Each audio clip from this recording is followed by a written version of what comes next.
In the 2070s of the Fallout universe, American society was buckling under the strain of years of warfare, shortages of food and energy, and a bad market for labor. Civil unrest was ubiquitous. In Harpers Ferry, West Virginia, this unrest took a unique flavor in the form of the Free States movement.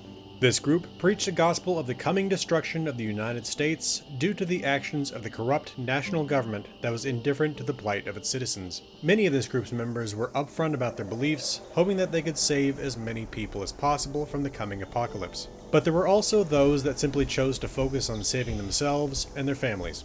I'm the Irresolute Cartographer, and this is the story of one of the members with that philosophy, Jesus Sunday, and his younger brother, Juan Diego Sunday. The story of Jesus and Juan Diego Sunday starts on their little piece of land overlooking Harpers Ferry to the west. On this land they had a moderately sized cabin with a hidden basement-level bunker. Jesus appears to have been behind most of the efforts to prepare the property for the coming apocalypse, while Juan Diego worked on building a series of stills to produce moonshine. Juan Diego didn't really know what he was doing in this project, so he contacted his cousin Carmen at Valtech University.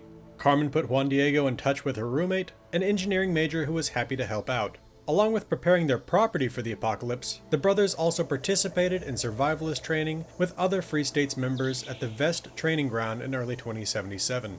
When the bombs came down, Saturday, October 23, 2077, the Free Staters were luckily already underground, having gone into hiding weeks earlier. They stayed in these bunkers for over a year and a half, emerging in the summer of 2079. Once they emerged, the Sunday brothers worked on projects around their cabin. With Jesus planting food crops, as Juan Diego adapted their brewing recipes to use ingredients that had been changed by the radiation. When the leaders of the Free States put out a call to help rebuild Harpers Ferry, the Sunday brothers chose to wait before pitching in.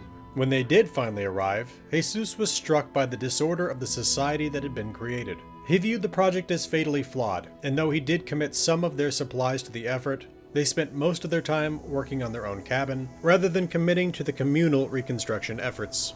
Instead of taking up residence in the ruined town like many other Free Staters, they would visit Harpers Ferry to trade their moonshine for other goods. On one of these trips, Juan Diego met up with and began to date Brianna Hawk. Having spent the years after the bombs in a state of constant depression, Juan Diego found his happiness again in Brianna Hawk. Jesus was envious of their relationship, not because he wanted Brianna for himself, but because of how close his brother became with this stranger so quickly. He couldn't understand why Juan Diego hadn't been able to share his problems with him, but could with some random wastelander. Jesus was upset enough with this situation that he considered enlisting the help of other Free States members to break them up. While he finally found that he could let go of his anger and envy for a time if it made his brother happy, he resolved to keep an eye on Brianna as something about her made him uneasy. Though he felt increasingly out of touch with his brother, Jesus would soon have his predictions of Harpers Ferry's impermanence vindicated, when 7 years of hard work fell to an hour-long attack in early June 2086. For Jesus, the destruction of Harpers Ferry didn't just prove his worldview right, it also meant that his brother would be free of the spell of Brianna Hawk, whom he believed died in the carnage. When she suddenly showed up on the threshold of the cabin with a handful of other survivors, it was proof enough to Jesus that she was using his brother, pretending to love him in an attempt to obtain shelter. He wasn't going to let his brother be taken advantage of like that. When Juan Diego went to let her in, Jesus knocked his brother out. When the refugees tried to push into the cabin, Jesus fired into the air, scaring off the intruders. They fled the cabin and settled into a nearby cave they named Hawk's Refuge. Over the coming weeks, Jesus attempted to talk his brother out of this relationship, eventually believing that he'd managed to convince him of his point. That was, until he found notes that Juan Diego and Brianna had been passing to each other. It was then that he discovered that not only was Juan Diego still in love with Brianna, but he was also sneaking supplies to her and her companions. Furious at this betrayal, he resolved to confront his brother when he got home from his latest hunting trip. But Jesus' anger was such that he couldn't simply wait for Juan Diego to return, so instead he went looking for his brother, and he found him scouting the nearby ridge. Though in retrospect he couldn't be sure exactly what had happened in that confrontation. If he had pushed Juan Diego, or if he had simply slipped, Juan Diego fell to his death. Devastated by his actions, Jesus returned to the cabin alone. When Brianna learned of Juan Diego's death, she gathered everyone she could and attacked the Sunday cabin. Jesus managed to take on all comers until he destroyed the attackers, but not before being mortally wounded himself. He laid down on the hillside overlooking the cabin, bleeding out. Before he drifted into unconsciousness, Jesus contemplated the afterlife due a perpetrator of fratricide. That's about all I could find on the Sunday Brothers, but I have a few thoughts on this content before we close things out. First, for those of you who haven't seen the previous version of this video, this is a remake of the original meant to bring it in line with the way I do lore videos now. When I first started making lore videos, I wasn't sure exactly how I wanted them structured.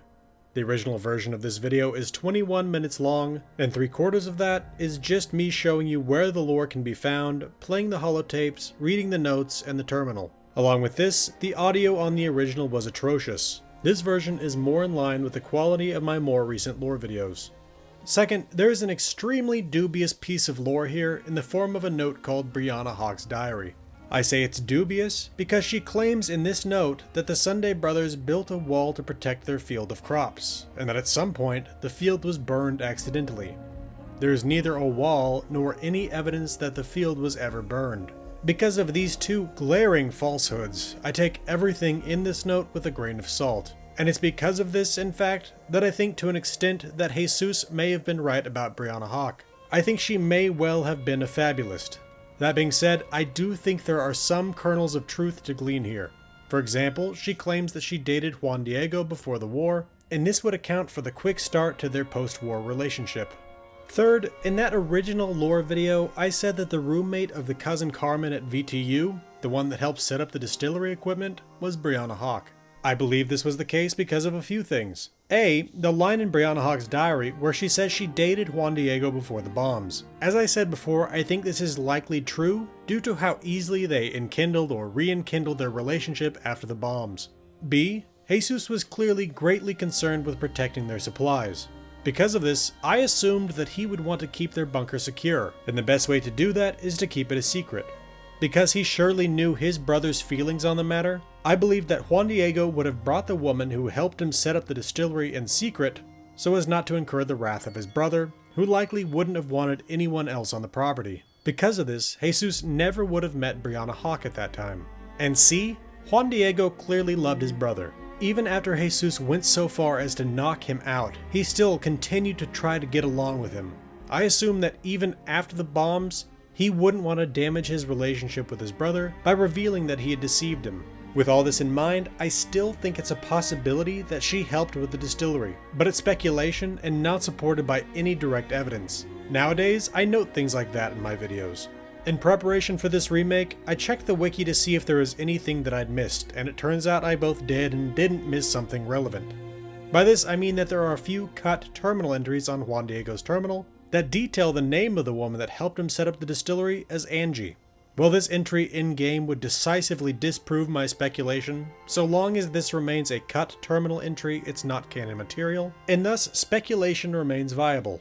Fourth, while Jesus likely believed that he accurately predicted the fall of Harper's Ferry, had it not been for the release of the Scorch Beasts, I think that he would have been proven wrong. What I mean by this is that though Harper's Ferry had its issues, I believe that absent the Scorch Beast threat, they could have continued to operate. Jesus had no reason to believe such a threat would arise, and even if the Free States had turned the town into a fort instead of remaining an open town, I don't think that it would have survived the Scorch Beast threat. Fort Defiance teaches us that lesson if it teaches us nothing else. Jesus was a pessimist, and while I think that's a pretty reasonable outlook to have after a nuclear war wipes out civilization, things don't get better on their own. If you want the world to be a better place, you have to work for it, and that can at times require you to risk things that are very important to you. Fifth, just a note to those of you who might want to investigate Hawk's Refuge, it is now a Blood Eagle location known as Dagger's Den. Lastly, to quote my first edition of this video, Jesus Sunday died a thoroughly defeated man. He had sought to protect his brother at the expense of everything else, and when he killed JD, he lost everything but his anger towards Brianna. Once she was gone, there was nothing left. Alright, I think that's enough on the story of the Sunday Brothers. If you want to receive notifications when I launch these lore videos, you can follow me on Twitter at GamingWithMaps. I've started streaming on YouTube, typically on Tuesday and Thursday evenings and Saturday afternoon. Whether or not I do stream is pretty much dependent on how deep I am into the next lore video's production. If you're interested, come by and check it out. If you appreciate what I do here and you want to support the channel financially, you can become a patron with Patreon. I want to thank my patrons Mesothelioma, 76 of Texas, Jill AWS, Dark Malcontent of Metaverse Studios, and Brian for their support. This has been the Irresolute Cartographer. Thanks for watching.